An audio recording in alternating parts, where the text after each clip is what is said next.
Este mapa es justamente esto. Acá está Siria. Y esto es el resto del mundo. Esto es Oriente Medio, es el norte de África, es Europa del Este. Y todo pasa por Siria.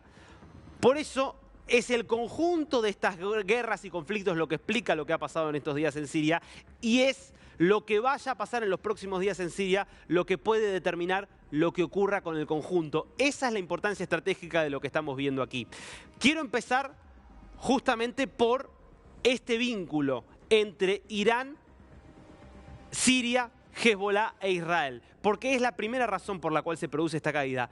¿Qué día empezó la ofensiva de HTS que termina derrocando a Bashar al-Assad? El 27 de noviembre. El 27 de noviembre a las 4 de la madrugada comenzaba el cese del fuego entre Israel y Hezbollah. No es casualidad. No es casualidad. Tiene que ver con que es la constatación, fue la constatación para los islamistas que estaban peleando contra al-Assad de que Hezbollah estaba debilitado y que no iba a poder apoyar más a al-Assad y que por lo tanto era el momento de avanzar con una ofensiva y no se equivocaron. Porque acá lo vemos muy claramente. Acá tenés a Siria, acá tenés a Irak, acá tenés a Irán y aquí, muy chiquitito, en azul, donde está mi dedo, está Israel. Al norte de Israel está el Líbano. Es decir, Siria tiene frontera con Israel y frontera con el Líbano y comparte toda esta frontera con Irán. ¿Por qué eran tan aliados el régimen iraní y el régimen de Bashar al-Assad? Por una razón muy sencilla. La familia al-Assad es parte del grupo de la rama del Islam que se conoce como alauita, que es a su vez un segmento de la gran familia del Islam chiita, que es la rama dominante en Irán. Ustedes saben que en la mayor parte del mundo musulmán, la rama predominante es el Islam sunita o suní. Los chiitas son minoría en prácticamente todos los países del mundo musulmán. Sin embargo, son mayoría en Irán.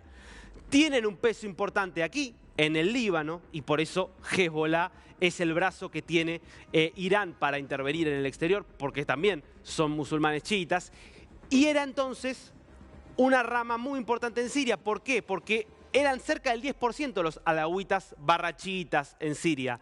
Pero el punto es que la familia al-Assad pertenecía a ese grupo. Entonces, por más que la mayoría de Siria es sunita, como el resto del mundo musulmán, el régimen pertenecía a una minoría que estaba de alguna manera aliada a la República Islámica de Irán. Por eso siempre fue un brazo aliado. Y por eso, cuando empezaron a estallar la primavera árabe, con todas estas protestas de los distintos grupos árabes que tumbaron a Hosni Mubarak en Egipto en el año 2011, que tumbaron en Libia a Muammar Gaddafi también en 2011, que si nos fuéramos un poquitito más hacia allí, veríamos que también tumbaron a Ben Ali en Túnez y empezaban a tumbar a otro dictador como era al-Assad. Lo que hace Irán es decirle a Hezbollah, salí del Líbano, ingresá a Siria y apoyemos a justamente el régimen de al-Assad, porque necesitamos de ese régimen. ¿Qué es lo que estuvo haciendo todo este tiempo Irán a través de Siria?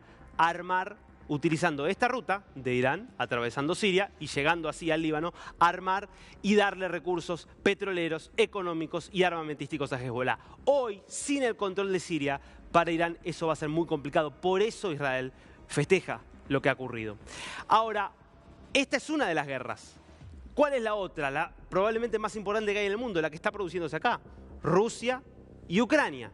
¿Y por qué tiene que ver esta guerra con esta guerra? Bueno, esencialmente por una cosa, y es que Rusia, cuando todavía no había invadido Ucrania, decidió intervenir con fuerza en Siria para también rescatar junto con Irán a al-Assad. ¿Por qué? Primero, porque Rusia tiene una base marítima importantísima en Siria. Una base, como vemos aquí en este mapa, acá está por ahí un poco confuso, pero todo esto que ves aquí es el mar Mediterráneo.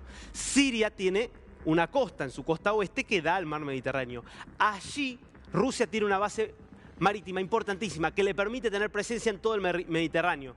Sin esa base militar, Rusia pierde muchísima capacidad estratégica en una zona que es crítica. Además también tiene bases aéreas y además tenía intereses económicos muy importantes. Por eso Rusia, Putin, decide con mucho poderío aéreo sostener al régimen de Al-Assad, envía aviones, envía asesores militares, envía a algunos de sus iba a decir carniceros, algunos de sus generales que se terminan convirtiendo, algunos de ellos, en el carnicero de Damasco, por ejemplo, por la salvaje represión que lideró, justamente apoyando a Al-Assad. Si Al-Assad no cayó en ese momento, fue porque contó con el apoyo de Rusia y con el apoyo de Irán y de Hezbollah. Claro, todo cambió. Primero, hace casi 3 años, cuando Rusia invade Ucrania y entonces empieza a utilizar todos sus recursos para sostener a Ucrania. Y en segundo lugar, hace 14 meses, cuando Hamas, aquí en Gaza, decide lanzar su ataque contra Israel con el apoyo de Irán y con el apoyo de Hezbollah.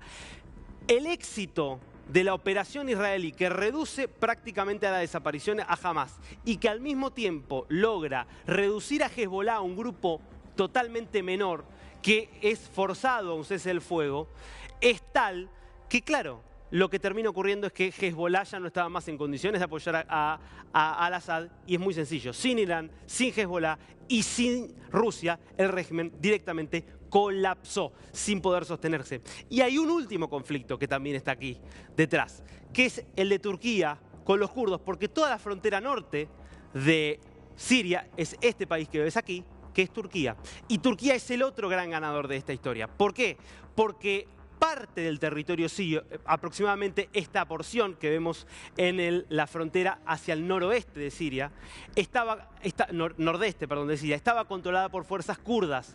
Para Turquía los kurdos son enemigos. ¿Por qué? Porque Turquía tiene en su interior una minoría kurda que quiere tener un Estado propio y que tiene un partido, una organización terrorista, que es el Partido de los Trabajadores de Kurdistán, que realiza muchos atentados dentro de Turquía.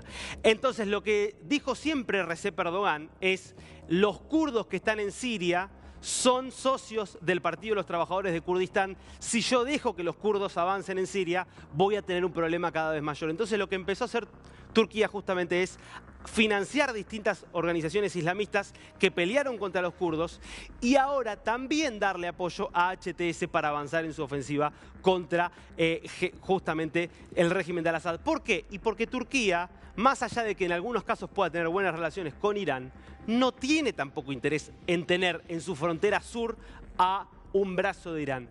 Prefiere tener a un brazo propio, a un brazo que dependa directamente de Ankara. Entonces lo que estamos viendo es que esta es una guerra en la cual todos los países terminan involucrados. La pregunta es, ahora, ¿esto se resuelve con un régimen nuevo liderado por Al-Jolani? ¿De qué características será? ¿Será un emirato islamista como el que quiere imponer él? ¿Veremos algo parecido a lo que hicieron los talibanes en Afganistán por aquí? ¿O veremos la continuidad de la guerra civil? Muy probable que sea algo parecido a eso. Que continúe la guerra civil donde turcos se enfrenten con grupos islamistas, con remanentes del régimen y que se enfrenten también con los kurdos, con la intención de Irán de seguir participando. Es muy probable que veamos en el futuro que todas estas guerras sigan metiéndose aquí y que quizás no haya paz y estabilidad. Ahora,